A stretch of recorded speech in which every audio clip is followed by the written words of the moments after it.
আসছে বিস্তারিত খবরে। নিক্কো পার্কে জয় রাইড ভেঙে মৃত্যু। জয় রাইড থেকে পড়ে মৃত্যু হলো যুবকের। জয় রাইড থেকে দোলনা ভেঙে নিচে পড়ে যান এক যুবক। হাসপাতালে নিয়ে গেলে মৃত বলে ঘোষণা করেন চিকিৎসকেরা। উল্টোডাঙ্গার বাসিন্দা রাহুল নামের ওই যুবক বন্ধুদের সঙ্গে নিক্কো পার্কে গিয়েছিলেন এবং তারপরই জয় রাইড ভেঙে মৃত্যু হয় তার। তাকে হাসপাতালে নিয়ে গেলে চিকিৎসকেরা তাকে মৃত বলে ঘোষণা করেন। মৃতের নাম রাহুল। উল্টোডাঙ্গার বাসিন্দা রাহুল নামে ওই যুবক বলে জানা যাচ্ছে। বিধান নস্কর রয়েছেন আমাদের সঙ্গে প্রতিনিধি টেলিফোনে। এই মুহূর্তে চলে যাবো বিধানের কাছে। বিধান, কিভাবে গোটা ঘটনাটা ঘটলো?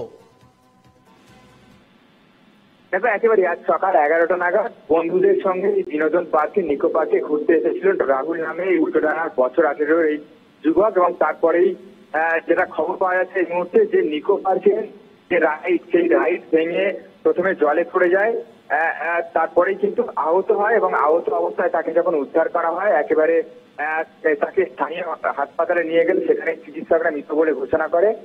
এই ঘটনার তদন্তে নেমেছে সাউথ থানার পুলিশ, বিধাননগর দক্ষিণ থানার পুলিশ। খবর পেয়ে পুলিশ ঘটনাস্থলে এসে ইতিমধ্যেই তার যারা বন্ধুরা ছিল একেবারে রাহুলের সঙ্গে, মৃত যুবকের সঙ্গে যে সমস্ত বন্ধুরা ছিল তাদেরকে জিজ্ঞাসাবাদ করা হচ্ছে। প্রাথমিক তদন্তে উঠে এসেছে যে রাইড ভেঙে জলে পড়ে যাওয়ার কারণে আহত হয়েছে এবং তারপরে জলে ডুবে মৃত্যু হয় রাহুলের। যদিও এই মুহূর্তে গোটা বিষয় কিন্তু তদন্ত করছে বিধাননগর দক্ষিণ থানার পুলিশ। 2012 সালে বিধান এরকম ঘটনা আরো একবার ঘটেছিল। তখন কিন্তু সমস্ত জয়রাইডগুলি রক্ষণাবেক্ষণের জন্য একটা ব্যবস্থা নেওয়া হয়েছিল। সেই একই ধরনের আবারও ঘটনা ঘটলো। তখন নিকো পার্ক বন্ধ করে দেওয়া হয়েছিল। এবার নিকো পার্ক কর্তৃপক্ষ কি ব্যবস্থা নেবে? আবার তো একই ঘটনা। দেখো, একেবারে যে একের পর এক রাইড কিন্তু উদ্বোধন করা হচ্ছে নিকো পার্কে। আগে 2012 সালে আমরা এই ঘটনা দেখেছিলাম, রাইড ভেঙে পড়ার ঘটনা, এবং তারপরে আবারও আজকে সেই একইভাবে দেখা গেল যে রাইড ভেঙে পড়ে এক যুবকের মৃত্যু হলো। এই ঘটনা ইতিমধ্যেই পুলিশ তদন্ত করছে, তদন্তে নেমেছে। তবে রক্ষণাবেক্ষণের অভাবে কিন্তু এই ধরনের ঘটনা ঘটে থাকছে বলে এমনটা কিন্তু মনে করা হচ্ছে পুলিশের তরফ থেকে। তবে ইতিমধ্যেই কিন্তু নিকো পার্ক কর্তৃপক্ষের সঙ্গে কিন্তু কথা বলা হয়েছে পুলিশের তরফ থেকে যে রাইডটি ভেঙে পড়া হয়েছে সেই রাইডটি শেষবার কবে তার মেরামতি করা হয়েছিল বা শেষবার সার্ভিস করা হয়েছিল কবে, সেই সমস্ত বিষয়েও কিন্তু একেবারে রিপোর্ট চেয়ে পাঠানো হয়েছে নিকো পার্ক কর্তৃপক্ষের কাছে। বেশ, আরো একটা গুরুত্বপূর্ণ বিষয় বিধান আমরা দেখেছিলাম যে যখনই এই ধরনের কোনো ঘটনা ঘটে সেই ঘটনার পরিপ্রেক্ষিতে সঙ্গে সঙ্গে যোগাযোগ বিচ্ছিন্ন হয়েছে আমাদের সঙ্গে বিধানের। আমরা আপনাদেরকে যে খবরটি দেখাচ্ছি যে নিকো পার্কে জয় রাইড ভেঙে মৃত্যু হয়েছে এক যুবকের। জানিয়ে রাখি আপনাদেরকে যে 2012 সালেও ঠিক এরকমই একটি ঘটনা ঘটেছিল। তখন নিকো পার্ক কর্তৃপক্ষ পার্ক বন্ধ করে দিয়েছিল বেশ কয়েকদিনের জন্য। সমস্ত জয় রাইডগুলিকে কিন্তু চেক করা হয়েছিল।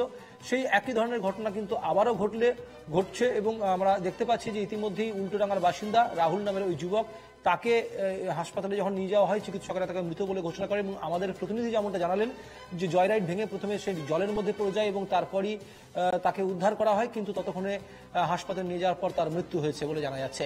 নিকো পার্কে জয় রাইড ভেঙে মৃত্যু এক যুবকের। প্রাথমিক অনুমান জলে ডুবে মৃত্যু হয়েছে ওই যুবকের। ঘটনার তদন্ত করছে বিধাননগর থানার পুলিশ এবং বারংবার ধরে যেটা বলা হচ্ছে যে এই ধরনের ঘটনা যাতে না ঘটে। শেষবার যখন ঘটেছিল তখনও বলা হয়েছিল যাতে দ্বিতীয়বার না ঘটে সেদিকে নজর রাখা হবে, কিন্তু নজরদারির অভাব নাকি রক্ষণাবেক্ষণের অভাব নাকি কোথায় কি গলতি ছিল সেগুলো সবকিছু দেখা হবে খতিয়ে। কিন্তু ছেলেটা যখন জলে পড়ে গেল সেই সময় তো যখন জলের আশেপাশে অনেক টিম থাকে তারাও উদ্ধার করতে সঙ্গে সঙ্গে ঝাঁপিয়ে পড়ে। তারপরেও এই ধরনের ঘটনা কি করে ঘটলো, কি করে মারা গেল? হতে পারে হার্ট অ্যাটাক করে, হতে পারে জলে ডুবে শ্বাসকষ্টজনিত মৃত্যু। কি কারণের জন্য মৃত্যু তদন্ত করছে বিধাননগর থানার পুলিশ। পৃথাকে চলে যাবো। পৃথাকে আমরা পেয়ে গেছি। পৃথা, আমরা দেখতে পাচ্ছি যে জয় রাইড ভেঙে মৃত্যু হয়েছে এক যুবকের, উল্টোডাঙ্গার বাসিন্দা ওই যুবক। কিন্তু এই ধরনের যে ঘটনা কোথাও না কোথাও গিয়ে কি সেই রক্ষণাবেক্ষণের অভাবের অভিযোগ আবার সামনে চলে আসছে?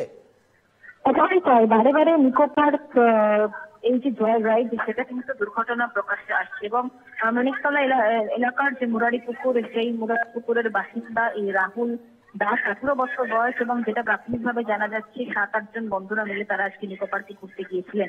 এবং যে ওয়াটার রাইড আছে একটা নায়াগ্রা ফলস, সেখানে দেখা যায় সাধারণত প্রত্যেকেই জানেন যারা গেছেন নিকো পার্কে যে উপর থেকে জল পড়ে এবং নিচে একটা যে সুইমিং পুল মতো জায়গা রয়েছে এবং সেখানেই কিন্তু এই যে ওয়াটার রাইড সেটা হয়। যেটা প্রাথমিকভাবে জানা যাচ্ছে যে হঠাৎই এই যে রাহুল দাস যে তার বন্ধুদের সাথে ওয়াটার পার্কে ছিল, উপর থেকে জল পড়ার পর সে সংজ্ঞাহীন হয়ে পড়ে। সংজ্ঞাহীন হয়ে পড়ার পর উপস্থিত যারা তার বন্ধুরা বা প্রাথমিকভাবে জানা যাচ্ছে 7-8 জন গেছিল, তারা কিন্তু নিকোপার কর্তৃপক্ষ বিষয়টি জানায় এবং জানানোর পর অ্যাম্বুলেন্সে করে তাকে তৎক্ষণাৎ হাসপাতালে নিয়ে যাওয়া হয়। কিন্তু হাসপাতালে নিয়ে যাওয়ার পরেই তাকে মৃত বলে ঘোষণা করা হয়।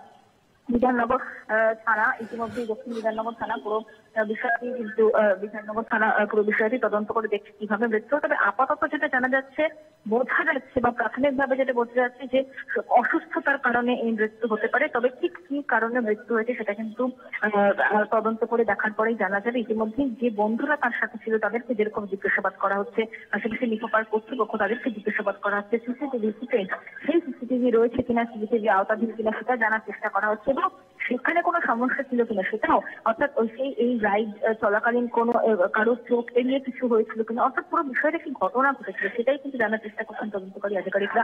আপাতত যেটা জানা যাচ্ছে, মানিকতলা এলাকার মুরারিপুকুরের বাসিন্দা রাহুল দাস একদমই ওয়াটার যে রাইড, সেই ওয়াটার রাইড করতে গিয়ে মৃত্যু এবং অনুমানে যেটা করা হচ্ছে শারীরিক অসুস্থতার জন্য মৃত্যু। তবে ময়নাতদন্তের পরেই কিন্তু পুরোটা পরিষ্কারভাবে বোঝা যাবে। বেশ, ধন্যবাদ পৃথা। সঙ্গে ছিলেন আমাদের প্রতিনিধি পৃথা দাশগুপ্ত।